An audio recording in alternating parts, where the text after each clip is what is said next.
All right, so today let's talk a little bit about the foam roller and give you a nice demonstration to some good foam rolling practices, which is a great tool to release soft tissue in a more, I want to say forceful, but that might not sound welcoming if you've never been on a foam roller before, but kind of an in-between from just stretching statically versus getting a deep tissue massage from a human being. Foam roller is kind of like that middle of the road tool that you can use on yourself that applies a more deeper pressure than just static stretching. So it's a great way to work out tight muscle and tight tissue in a warm-up or a cool-down fashion. Great for people who work out a lot, great for people who are training for long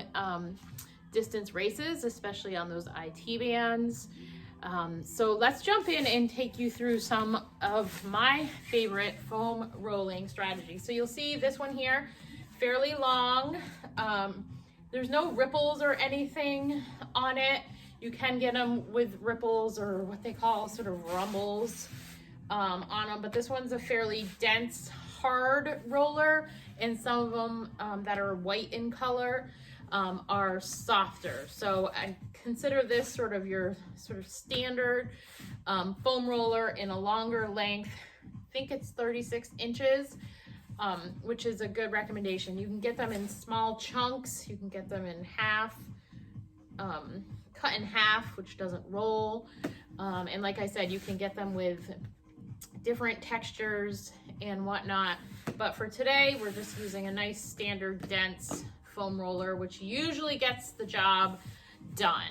All right, so one great thing, we're gonna start with the upper body, is you can lay lengthwise on the foam roller. So if you're super tall, this won't work so well because something will be hanging off either end, but you wanna try and position your butt towards the bottom so your head's not hanging off the top, and then just stretch your arms out. So there's really no foam rolling in this one. This is just lifting you off the ground, stretching your arms out so it's opening that front part of your body, including your shoulders and your chest. That tends to get a little tight and short from all our forward work that we do in a given day. It also helps on the upper back as you can continue to just kind of breathe and let go. It's going to let go of some tension in the shoulder blade area and in between shoulder blades.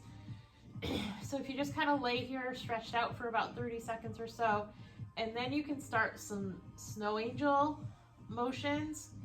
So you'll notice that my arms basically run along the floor as I do this, but depending on your own body, your hands might stay off the floor, and that's fine. There's no right or wrong way to do these things. It's just honoring where your body allows you to do them at. So again, this is going to help on the back with some mobility in the shoulders. And then once you've done that a few times, you bring your arms up and you just pull your elbows down, and so everything stays elevated off the floor here and opens up the front body even more and stretches it out. So it feels really great. All right, so there you are. From there,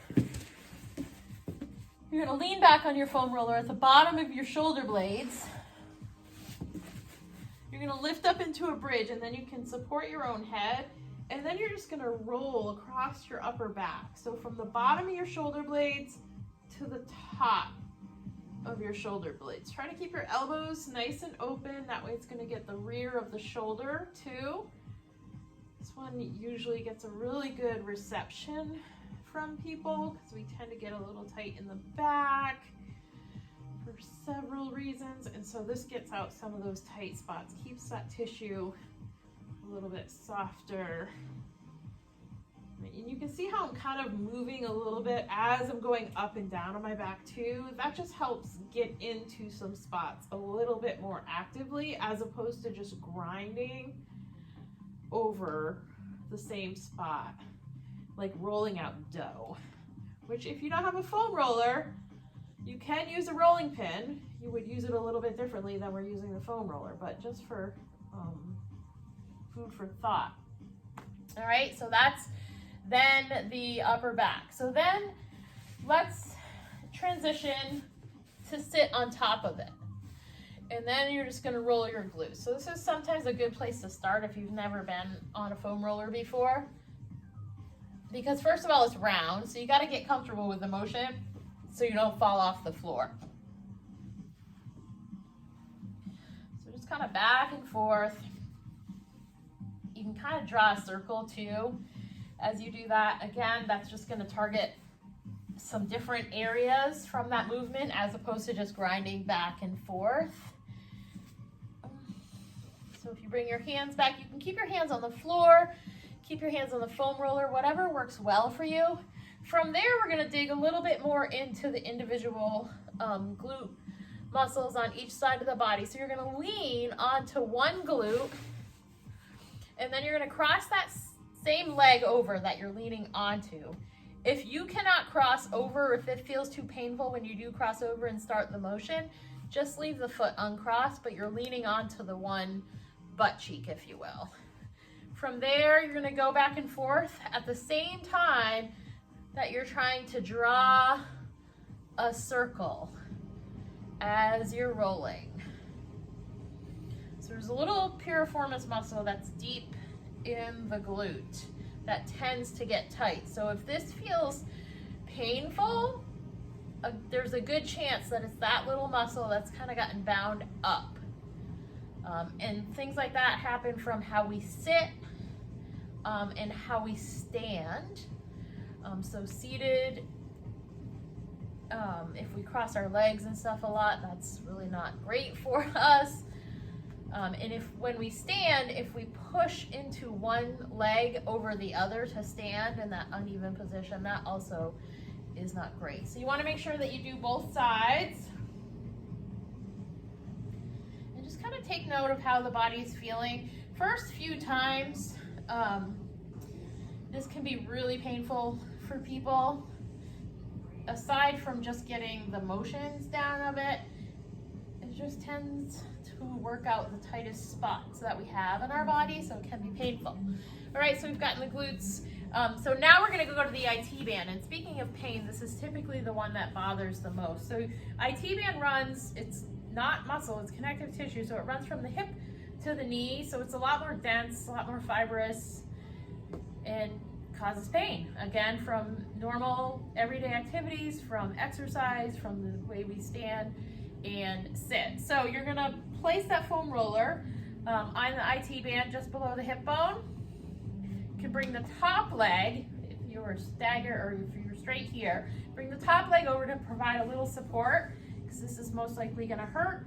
And then you wanna move forward so that foam roller moves down the side of your leg. And just do whatever you can withstand. If it's super, super painful, make sure you're really breathing in and out. If it doesn't hurt too much, then you can stack the legs. And if it doesn't hurt too much, you can do it longer. But if it's really painful, just try to go for 20 or 30 seconds.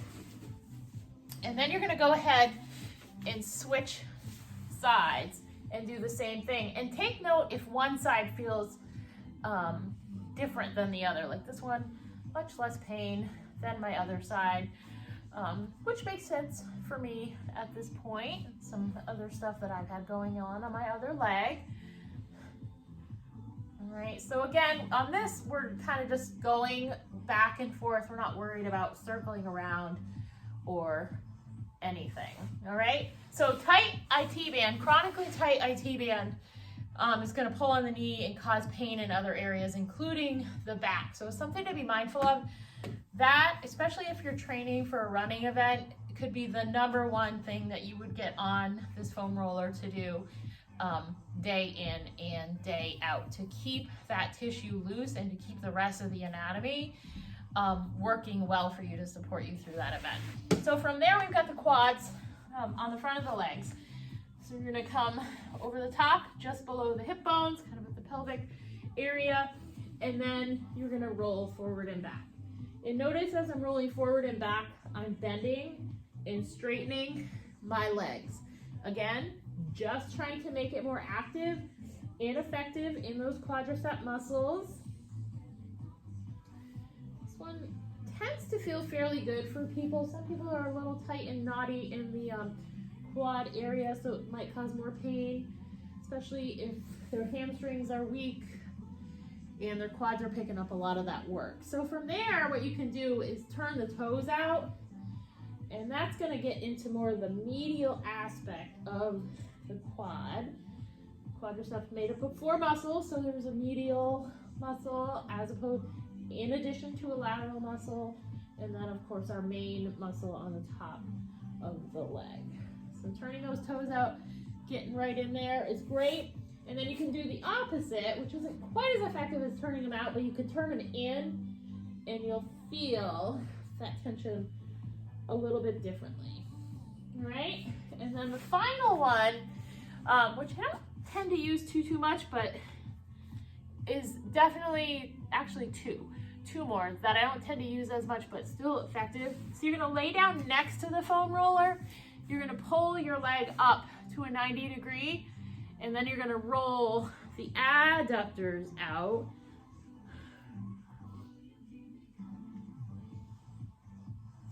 On the inside of the leg. So those hip adductors on the inside of your quad. So you're just rolling it in towards the pelvis and then back out. So let me just show you from the other side.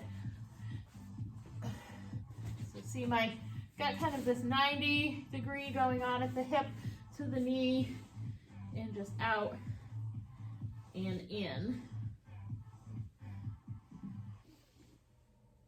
All right. And then from there, you can lay for underneath the arm into like the lats and the traps. You kind of just lay with your arm over the foam roller. Super small motion here, just back and forth under the armpit.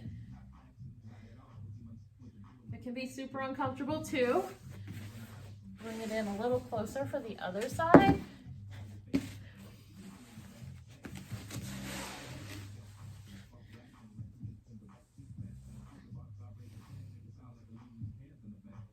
All right, so those are some great rolls covering, care for the entire body with the foam roller. So if you don't have one of these in your home fitness equipment collection and you're fairly active or have some pain points in massage routine of regular schedule is not necessarily in your nature or in your budget, this can be a really nice substitute.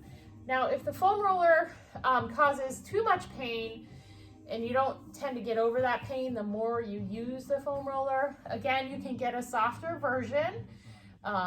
They're usually white in color, or Dick's Sporting Goods tends to sell some in their brand that are a little bit softer in nature. There's also a great option for a handheld self-massage device that also will take the tension off, because you can control how much pressure you are putting on it. So look for something called a massage stick, which is like a rolling pin. Let me grab one real quick.